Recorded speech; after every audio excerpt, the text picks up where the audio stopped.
Haleluya. Puji Tuhan. Selamat jumpa kembali dengan Pantai Kosta Pos. Kali ini saya masih bersama-sama dengan salah satu kandidat calon ketua Majelis Daerah GPDI Banten periode 2022-2027. Pemirsa, sebagaimana kita ketahui bahwa GPDI di Provinsi Banten akan menggelar musda yang akan berlangsung pada tanggal 7 hingga 8 Juni tahun 2022. Saat ini saya bersama-sama dengan salah satu kandidat yang banyak disebut-sebut di kalangan para gembala-gembala sidang atau pendeta GPDI Sub Provinsi Banten. Beliau adalah seorang hamba Tuhan gembala sidang yang melayani pekerjaan Tuhan di kota Cilegon, Banten. Dan beliau juga salah satu pengurus Majelis Daerah GPDI Banten yang hingga saat ini masih duduk di jajaran sebagai salah satu bendahara.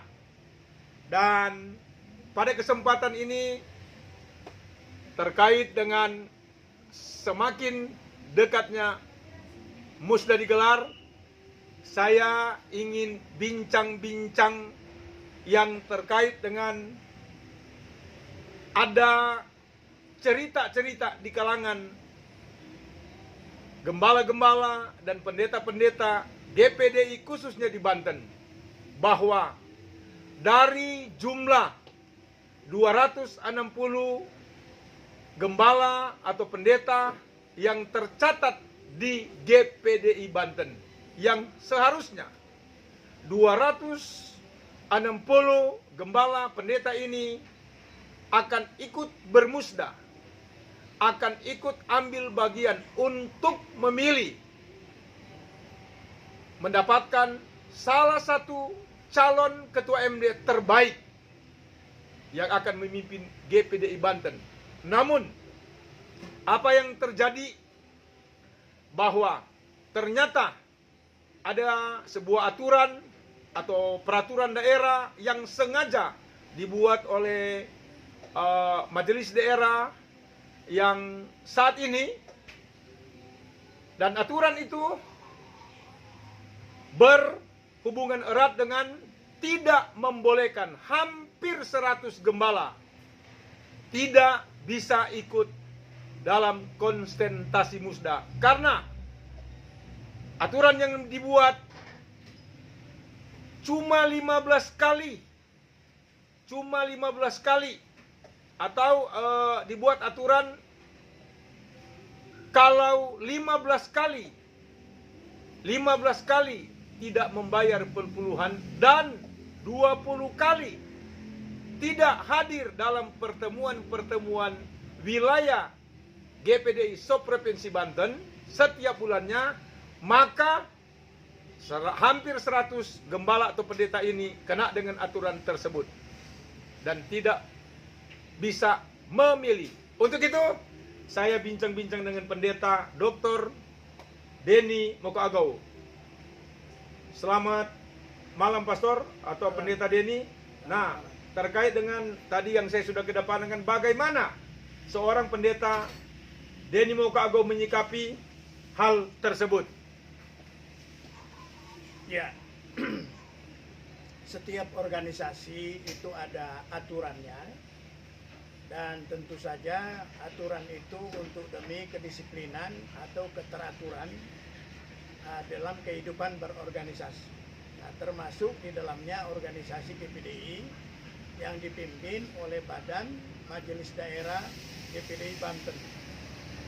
Nah, dalam hal ini tentu saja ketika kita melihat jumlah pemilih yang kena dengan aturan, ternyata jumlahnya cukup banyak. Nah, namanya aturan, maka tentu saja perlu ditegakkan. Tetapi kita melihat bahwa cukup menarik perhatian dengan jumlah sebesar yang disebutkan tadi itu apabila tidak sampai memilih. Patut disayangkan. Nah, dalam hal ini menurut secara pribadi atau pandangan pribadi saya bahwa apakah masih bisa ditinjau kembali keputusan itu.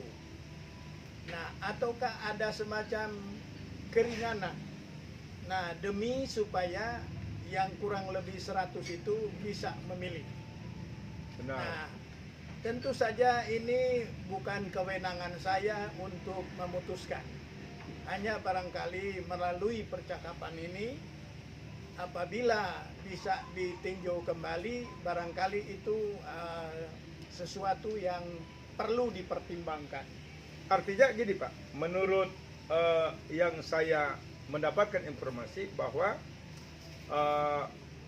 memang ini sebuah aturan, apalagi sudah dijadikan peraturan daerah, Perda di GPDI, sangat disayangkan. Tadi Pak Pendeta menyebut sangat disayangkan, karena dalam catatan saya kembali, saya melihat bahwa pendeta-pendeta ini hampir 100 dan mereka adalah gembala atau pendeta yang sudah cukup lama di Banten. Ya kan? Saya tidak bisa membayangkan bagaimana perasaan mereka yang sudah sekian tahun, yang sudah merintis, yang sudah berjuang ya dengan hasil yang maksimal dan jadilah sebuah yang dinamakan GPDI Banten. Artinya ada sebuah gereja yang otonom dan itu cukup banyak. Kemudian mereka tidak diperhitungkan, ya kan? Hanya dengan alasan karena kalau kita mundur ada hampir 3 tahun itu kan pandemi, COVID, ya kan? Nah kemudian ini atur mau apakah worth it, layak aturan ini ditegakkan. Nah artinya kan Musda ini adalah sebuah forum di mana 5 tahun sekali adalah momentum di mana kita kumpul, kita silaturahmi. Nah, bagaimana Bapak melihat ini ke depan? Apakah masih, karena Bapak ini sebagai salah satu calon, ada hati untuk bisa memperjuangkan demi GPDI Banten ke depan? Ya, terima kasih. Seperti awal saya katakan tadi bahwa patut disayangkan jumlah yang cukup besar ini apabila mereka tidak memilih. Nah, namun demikian, menurut saya, kenapa saya katakan apakah mungkin masih bisa ditinjau kembali? Karena itu terkait dengan situasi dan kondisi yang tidak bisa dielakkan, yaitu masalah pandemi. Pandemi ini kan dia telah memakan waktu yang cukup panjang, kurang lebih 2 tahun. Lebih ya? Ya. Lebih. Nah, jadi dengan waktu yang cukup panjang ini tentu saja kita maklumi karena untuk kumpul-kumpul saja ada aturan untuk tidak boleh, tidak boleh kumpul. Ya.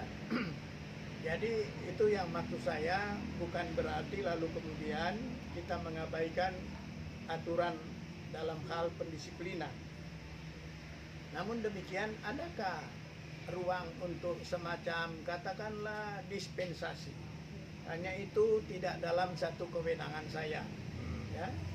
Karena itu adalah sesuatu keputusan atau aturan main dalam organisasi, khususnya yang kita sebut Perda tadi. Tapi maaf nih, sebelum dijauh kan ini ada isu nih yang menduga-duga bahwa Perda ini sengaja dibuat karena dibuat dengan tujuan ada kepentingan salah satu dari 5, salah satu tidak etis kalau saya sebut, tapi ada salah satu kepentingan untuk memenangkan salah satu kandidat ketua umum di Banten. Apa benar demikian? Dan bagaimana Bapak menyikapi ini? Kalau menurut saya, misalnya diperjuangkan atau dapat ditinjau kembali supaya kurang lebih 100 ini bisa memilih, sebetulnya itu bukan kepentingan satu orang atau salah satu calon. Oke. Itu adalah menguntungkan semua calon. Begitu. Nah, jadi oleh karena itu sebenarnya menurut saya tidak ada yang dirugikan, kalau untung semua diuntungkan. Begitu. Nah, tinggal kita bagaimana di dalam forum demokrasi itu, karena diadakan dalam 5 tahun sekali ini, ya patut mungkin diberikan semacam katakanlah dispensasi karena berkaitan dengan aturan dari pemerintah yang melarang atau membatasi aktivitas-aktivitas terutama di dalam berkumpul. Setuju. Nah, jadi oleh karena itu ini hanya tawaran saja, bukan berarti perintah. Ya. Namanya aturan, ya tentu saja harus ditaati. Tadi yang masukan salah satu calon Pendeta Denny kepada pimpinan daerah dan utusan nanti. Ya, saya kira itu demikian. Nah, karena betapa sukacitanya yang 100 ini apabila mendapatkan dispensasi itu. Oke. Ya. Kemudian ada lagi yang riak-riak terjadi di kalangan gembala-gembala. Jadi jauh-jauh hari kan sudah muncul ada salah satu nama yang disebut-sebut dan akan maju sebagai salah satu kandidat. Namun dalam perjalanan seorang hamba Tuhan tersebut yang sudah cukup dikenal di kalangan gembala-gembala GPDI Banten dan tidak dapat disangkali bahwa memang pengikutnya cukup banyak, sebut saja Pendeta YS. Nah, kemudian sebagaimana kita ketahui oleh karena aturan juga yang diduga, ya dalam tanda kutip diduga kepentingan dari salah satu atau kepentingan dari salah satu kandidat yang diduga karena semacam ada rasa ketakutan sehingga tidak diloloskan, dan fakta tidak lolos sebagai calon sedangkan pendukungnya banyak. Nah, dengan demikian ini mengakibatkan kekecewaan dari para pendukung YS. Karena kenapa seorang hamba Tuhan yang senior namun kemudian tidak lolos. Nah, artinya menurut saya kan pendukungnya cukup banyak. Maka kemudian yang saya khawatirkan menuju musda, kemudian mereka karena kecewa kandidatnya tidak bisa lolos, lantas mengambil satu sikap diam. Artinya sikap diam atau sikap terus memperjuangkan agar diloloskan. Nah, kalau mungkin memperjuangkan untuk diloloskan masih bagus. Yang saya khawatir kalau sikap diam atau ada istilah tidak akan ikut memilih, golput. Ya kan? Nah, menurut pandangan Bapak ini sebagai salah satu calon, kira-kira apa langkah dan saran bagi teman-teman yang tadi saya sudah sebutkan? Silakan, Pak. Jadi mengenai aturan yang sudah diturunkan atau pendisiplinan, ya memang hal ini kita tidak bisa lagi kemudian kita menengok ke belakang, tetapi mungkin merupakan satu bagian daripada evaluasi. Nah, tetapi dari proses yang akan kita hadapi, proses musda ini, menurut saya jauh lebih produktif, ya, jauh lebih baik. Lalu kemudian para pemilih ini tidak apatis, ya tidak pesimis, tetapi mereka mengambil bagian, memasukkan suara mereka di dalam proses maksud pemilih yang dimaksud ini pemilih tadi saya sebut pendukung Ya, Yes. betul. Karena artinya dalam hal ini hak suara dari mereka di dalam demokrasi kepemimpinan GPDI yang 5 tahun sekali diadakan, maka menurut saya jauh lebih positif mereka menyalurkan suara mereka daripada mereka misalnya golput, ya. Menurut saya tidak produktif, ya. Jadi lebih positif untuk mereka menyalurkan suara mereka kemana yang mereka suka. Oke. Nah, artinya kalau kita bicara soal musda, ya kan ini kita bicara musda, kita tidak bisa terlepas dengan bicara soal kepentingan. Nah, saya hubungkan dengan karena tadi kan karena aturan sehingga kandidatnya tidak lolos.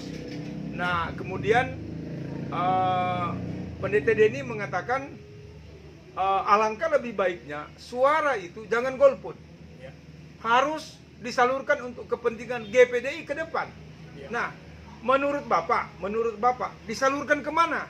Apakah disalurkan ke Bapak, ke Pendeta Denny sebagai salah satu calon, atau disalurkan ke teman-teman yang lain? Nah, pertanyaan saya, kalau suara-suara ini disalurkan kepada salah satu kandidat, khususnya Pendeta Denny Moko Agau, maka pertanyaan saya, apakah ke depan jika suara ini sudah disalurkan ke Pendeta Denny Moko Agau sebagai salah satu kandidat ketua MD, bagaimana Bapak mengakomodir kepentingan ini? Bisakah kepentingan daripada para pendukung Pendeta YS ini diakomodir gitu loh? Silakan Pak. Menurut saya kita bicara tentang organisasi gereja, maka organisasi gereja kita tidak boleh bicara pragmatis atau kepentingan pribadi, ya. Tetapi berbicara tentang organisasi gereja itu lebih kepada pemahaman kita tentang hakikat gereja, yaitu kepentingan yang bersifat universal, bahkan terkait dengan amanat agung atau firman Tuhan yang memberikan, yang mengajarkan tentang nilai-nilai dalam kehidupan keimanan dan kehidupan sosial, dalam kehidupan menghargai sesama manusia. Dalam hal ini berhubungan dengan hak dan kewajiban, tentu kita memaklumi ada plusnya di sana, ada minusnya juga di sana. Oke. Maka kita tinggal melihat bahwa sejauh masih bisa direview kembali atau ditinjau kembali, itu kenapa tidak? Oke. Jadi artinya penekanan daripada Pendeta Denny Moko Agau dalam hal ini, yang penting sifat kepentingan ini menyangkut kepentingan gereja, maksudnya demikian ya Pak ya? Betul. Kenapa tidak? Artinya selagi terkait dengan kepentingan GPDI di Banten untuk kemajuan GPDI, itulah jawaban dari Pendeta Denny Moko Agau. Kenapa tidak? Artinya bisa diakomodir ya. Ya. Maksudnya demikian Pak ya. Karena gereja itu adalah satu lembaga ilahi. Nah, lembaga ilahi ini didirikan oleh Tuhan sendiri sebagai kepala gereja. Jadi kita manusia sebagai hamba-hamba Tuhan, sebagai pendeta, dalam hal ini kita tidak lebih dari tenaga kerja, alat, bahkan disebut sebagai hamba. Hamba Amin. berarti sebagai pelayan. Nah, pelayan di sini adalah melayani siapa? Melayani majikan kita yang adalah Tuhan, yang bersifat transenden dan absolut. Dia adalah majikan kita yang tidak dapat digantikan oleh siapapun dan dengan apapun. Jadi gereja itu kepentingan ke sana yang seperti kemarin saya sampaikan dalam visi misi pada waktu deklarasi, bahwa gereja atau organisasi ini harus dibangun, dikembangkan ke arah Yesus Kristus yang kita kenal dengan istilah teologis, yaitu tubuh Kristus. Kesana harusnya gerakan gereja berjalan. Oke. Kemudian yang terakhir ini, saya memasuk di sebuah pertanyaan kepada Pendeta Denny ini yang disebut-sebut bisa dan mampu memimpin GPDI Banten. Nah, ada sebuah pertanyaan yang di kalangan GPDI Banten, bahkan GPDI Indonesia dan dunia, ini pernah viral. Jadi ada sebuah masalah yang terjadi di Banten ini dan viral, sekali lagi viral, yang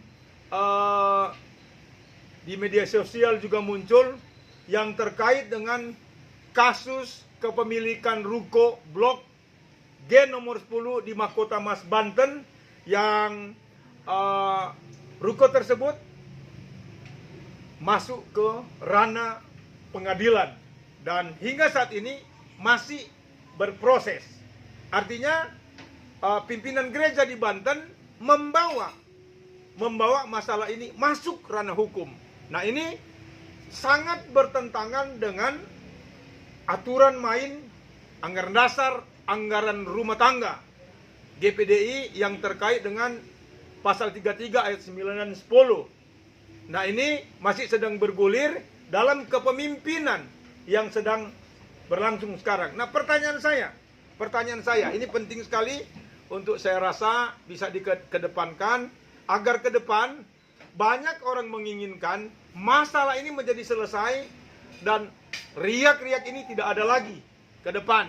Nah, pertanyaan saya sekali lagi, apabila Pendeta Dr. Denny Moko Agow dipercaya oleh Tuhan, mendapat restu dari Tuhan, mendapat kepercayaan dari gembala-gembala, memilih, kemudian menjadi seorang ketua MD di Banten, bagaimana sekali lagi Bapak menyikapi terkait dengan ruko milik Pendeta YS yang saat ini sedang berproses di pengadilan? Silakan Pak Pendeta Denny. Ya, jadi begini, memang di dalam satu masalah-masalah di internal organisasi gereja kita, di situ memang ada yang pasal tadi yang disebutkan dalam ADART kita, sedapat mungkin supaya itu masalah yang ada itu diselesaikan secara internal organisasi gereja. Namun demikian, apa yang mau dikatakan di sini fakta yang ada maksudnya telah terlanjur berproses di ranah hukum. Pengadilan Negeri Tangerang ya. Yang sebetulnya secara pribadi saya menginginkan supaya hal ini tidak sampai ke ranah hukum, artinya diselesaikan secara kekeluargaan. Nah, dalam hal ini karena sudah berproses di ranah hukum, menurut saya apabila saya mendapatkan kepercayaan, ya, nah hal yang masalah-masalah yang belum selesai ini barangkali masih bisa direview kembali, ditinjau kembali bagaimana penyelesaiannya supaya berada dalam suasana damai. Karena menurut saya kedua belah pihak yang berperkara sebelum diketok palu oleh pengadilan selalu diberikan kesempatan untuk berdamai. Nah, alangkah baiknya kalau itu waktu dan hal seperti ini bisa terfasilitasi, maka kesempatan untuk bisa meninjau kembali. Jadi meninjau kembali yang dimaksud bisa mencabut ya? Bisa, itu yang maksud saya. Dicabut Apabila supaya tidak berlanjut lah. masih memungkinkan untuk bisa dicabut. Nah, Sehingga menjadi selesai. betul, karena di sini kadang-kadang kita melihat satu permasalahan, mungkin di sini pertimbangan-pertimbangan yang kurang, ya, maka terjadilah persoalan yang seharusnya tidak harus masuk ke ranah hukum, tetapi ini sudah terjadi. Maka saya berikan filosofi, nasi sudah jadi bubur. Nah, sekarang bagaimana supaya jangan dibuang? Nasi yang sudah jadi bubur ini mungkin dikasih ayam goreng, maka nasi yang sudah jadi bubur ini masih bisa dimakan. Nah, artinya di dalam hal persoalan ini kita lihat sejauh masih memungkinkan untuk penyelesaian yang lebih baik dan tidak menjadi ramai di proses pengadilan, maka kenapa tidak Lebih dilakukan? baik, karena kan Bapak sudah memimpin ya. Betul. Jadi daripada menjadi rumit lagi, Betul. jadi pertimbangan ini pertimbangan secara pelayanan kan, Ya, psikologisnya lebih baik karena Ya. diselesaikan dengan Kan kita mengajarkan supaya hidup damai dengan Tuhan, damai dengan sesama manusia, dan damai dengan diri kita sendiri. oke. Nah, sejauh sikap damai kita itu kita sadari bahwa itu adalah sesuatu yang jauh lebih baik, kenapa tidak dilakukan? Berapapun harga ruko itu menurut saya masih lebih berharga nilai kewibawaan gereja untuk tidak malu bertikai masuk di ranah hukum. Oke. Jadi pemirsa, demikian. Oh, masih ada satu pertanyaan lagi. Ini kaitan dengan apabila ya Tuhan mempercayakan, gembala-gembala mempercayakan, warga GPDI di Banten mempercayakan